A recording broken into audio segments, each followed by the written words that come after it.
If you're drawing support and resistance like most traders, your chart probably looks clean, logical, and professional.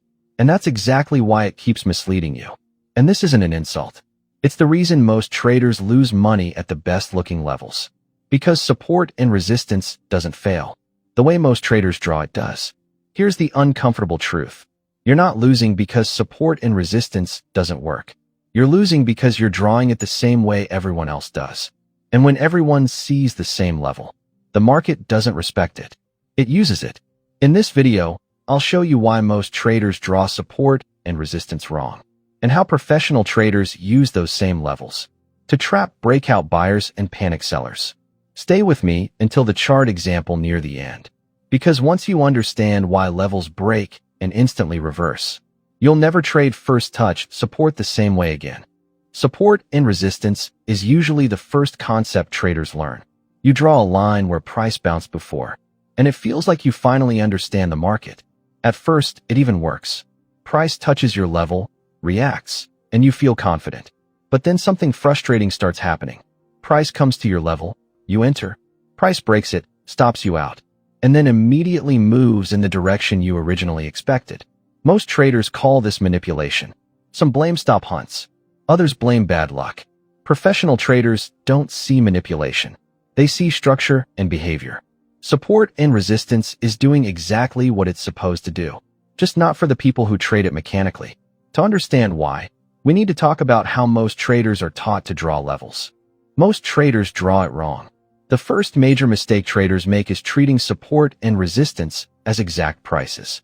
They draw thin horizontal lines and expect price to respect those lines perfectly. But markets don't move in exact prices. They move in ranges and zones. Support and resistance are not walls. They are areas where decisions happen. When price slightly breaks your line and reverses, that doesn't mean the level failed. It means your understanding was too rigid. The second mistake is believing that more touches make a level stronger. This idea feels logical, but it's backwards. Every time price touches a level, orders get filled. Buyers and sellers get absorbed. Liquidity gets removed. That means each touch actually weakens the level. Professional traders become suspicious of obvious levels. Retail traders become confident. And confidence, in trading, is often what gets punished. Now here's the part most traders never consider. Support and resistance is not about predicting where price will bounce. It's about understanding who is positioned where. Before price reaches a level, ask yourself this question. If this level breaks, who is forced to exit? Because markets don't move to reward patience. They move to punish certainty. The final mistake is entering immediately on the first touch. Price hits support, traders buy. Price hits resistance, traders sell. No confirmation.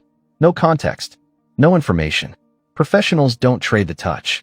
They wait to see what fails. And this leads to the most uncomfortable truth of all. Sometimes, the best support trade happens after support breaks. That idea alone keeps most traders watching, because it contradicts everything they were taught. Let's walk through a real chart example. Price approaches a clearly defined support zone. It's obvious.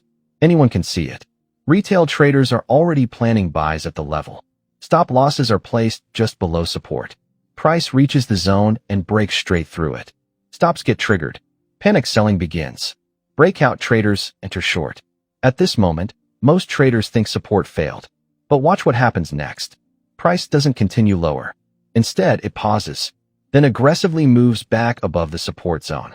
That move wasn't random. It wasn't manipulation. The break below support served one purpose: to collect liquidity. Weak traders exited. Stops were triggered. New sellers entered at the worst possible moment. Professional traders didn't buy at support. They waited for the failure of the breakdown.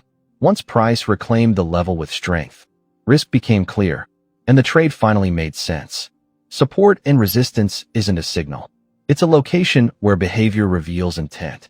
Support and resistance doesn't need more lines. It needs better questions. Instead of asking, will this level hold? Ask, what happens if it doesn't? That single shift changes how you see the market. In the next video, I'll break down exact entry models using support and resistance, when to enter, where to place stops, and how professionals avoid false breaks without indicators. Most traders never learn this part. If this video helped you see levels differently, Comment levels below.